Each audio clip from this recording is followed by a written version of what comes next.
جی ابو ہریرہ رضی اللہ عنہ فرماتے ہیں کہ رابی کھڑا ہو گیا اور مسجد میں پیشاب کرنے لگا. لوگوں نے اسے ہاتھوں ہاتھ لینا چاہا یعنی مارنا چاہا، تو ان سے نبی پاک صلی اللہ علیہ وسلم نے فرمایا چھوڑو اسے اور اس کے پیشاب پر ایک ڈول پانی بہا دو. تم لوگ آسانی کرنے کے لیے بھیجے گے اور سختی کرنے کے لیے نہیں. بات یہ ہے کہ یہ اعرابی آیا تھا کسی دور دراز علاقے سے، وہ مسجدوں کے احترام کو نہیں جانتا تھا. وہی بات جیسے ہمارے ہاں پبلک پلیسز میں ایک مسافر خانہ بنا ہوا ہے، اس کی وائر والی دیوار کی طرف جا کے بیٹھ جاتے ہیں، مرد پیشاب کیا اٹھ کے جا رہا ہے، ٹھیک ہے. تو اور یعنی وہ بھی اعرابی تھا بیچارہ، اس کو بھی نہیں پتا تھا.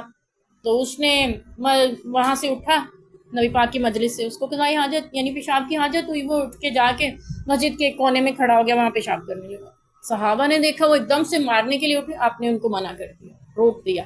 اور پھر جب وہ کر چکا تو آپ نے فرمایا اس پہ پانی کا ڈول بہا دو. پھر آپ نے اس کو بلا کے، یعنی دوسری حدیث میں یہ بھی ملتا ہے، آپ نے بلا کے فرمایا کہ مسجدیں اس لیے نہیں ہوتی ہیں، یہ اللہ کا ذکر کرنے کے لیے ہوتی ہے. اور صحابہ سے فرمایا تم آسانی پیدا کرنے کے لیے بھیجے گے، وہ سخت یا مشکل نہیں.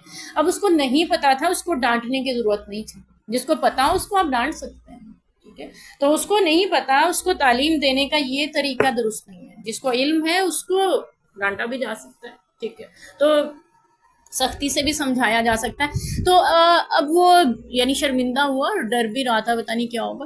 تو آپ نے منع کیوں کیا؟ کیونکہ اگر اس کو اس وقت میں روکا جاتا، جب کہ وہ کر رہا تھا، تو وہ بھاگتا جہاں جہاں سے گزرتا وہ ساری جگہیں بھی ناپاک ہوتی چلی جاتی، ٹھیک ہے. تو یہ بھی ہمیں پتا چلا. اور اس سے ایک اور بڑا مسئلہ ہمیں پتا چلا کہ ایسی جگہیں، ایسی چیزیں جن کے لیے دھونا آپ کے لیے ممکن نہ ہو، تو ان پہ پانی بہانا بھی کافی ہوتا ہے. جیسے آپ کے گھر میں آپ کے بیڈ کا گدا ہے، آپ کے گھر میں بچھے ہوئے قالین ہیں، ان کو آپ نہیں دھو سکتے ہیں، تو اس پہ پانی بہا کے یا کسی اس سے آپ اس کو صاف بھی کر سکتے ہیں.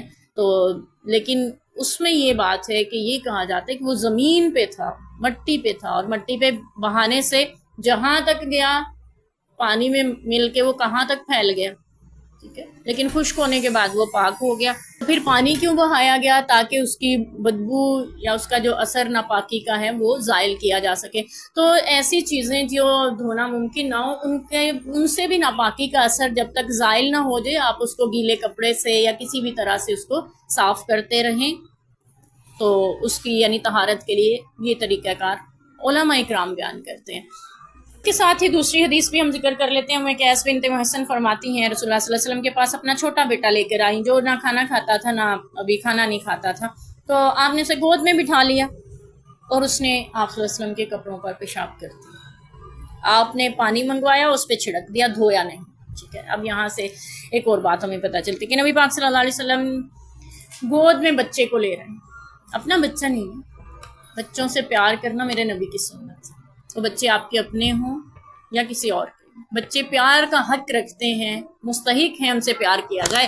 اور آپ صلی اللہ علیہ وسلم کی سنت سمجھ کے آپ کو نہیں بھی کسی بچے پہ پیار آ رہا تب بھی اس کو پیار کریں، کیونکہ میرے نبی کی سنت ہے. ایک صحابی تھے نا، اقرا بن حابس، جو بدوی تھے صحابی، نبی پاک نے امام حسن یا حسین رضی اللہ عنہ کو بوسہ دیا کہ لگے اللہ کے رسول میرے 10 بچے ہیں، میں نے نہیں کبھی ان کو چوما. اور ہم اس کو یعنی فخر سے بیان کیا جاتا ہے، میں نہیں بچوں کو ہاتھ لگاتی، مجھے نہیں اچھے لگتے، ٹھیک ہے. اور آپ صلی اللہ علیہ وسلم نے کیا فرمایا کہ تمہارے دل سے اللہ نے رحم چھین لیا تو میں کیا کر سکتا ہوں، ٹھیک ہے. تو بچوں سے محبت میرے نبی کی سنت، اور بچے پیار کے حقدار ہوتے ہیں، ان سے کو ان کا حق دینا واجب ٹھہرتا ہے بڑوں پر. تو بہرحال آپ صلی اللہ علیہ وسلم نے اس کو گود میں بٹھایا ہوئے، ظاہر ویمپر ڈائپر کا دور تو تھا نہیں، تو اس نے پیشاب کر دیا. لڑکا تھا تو آپ صلی اللہ علیہ وسلم نے پانی منگوایا اور جہاں اس نے پیشاب کیا تھا اس پہ چھینٹے، پانی کے چھینٹے ڈال دیے. یہ اس بچے کے پیشاب کو دھونے کے، پاک کرنے کا طریقہ نبی پاک نے بتایا، جو بھی کھانا نہ کھاتا ہو. اگر بچہ اتنا بڑا ہے کہ وہ کھانا بھی کھاتا ہے، پانی وغیرہ پیتا ہے، دوسری غذائیں دودھ کے علاوہ استعمال کرتا ہے، تو اس کو دھونا ضروری ہے. دوسری روایات سے ہمیں یہ ملتا ہے. اور اگر بچی ہے، چھوٹی ہے، یعنی چھوٹی عمر کی بھی ہے کہ وہ بھی کھانا نہیں کھاتی ہے، تو اس کو آپ صلی اللہ علیہ وسلم نے دھویا ہے.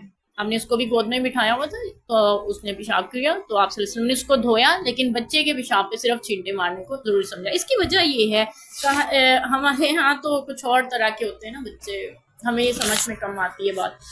دراصل اس دور میں بچوں کو صرف قمیض پہنائی جاتی تھی، ٹھیک ہے. اب جب بچہ پیشاب کرتا تھا نا تو وہ پورے میں پھیل جاتا تھا، چھینٹے اڑ رہے ہوتے تو اس کو دھونا ممکن نہیں رہتا تھا نا، اور سمجھ نہیں آتی تھی کہاں پہ لگا کہاں پہ نہیں.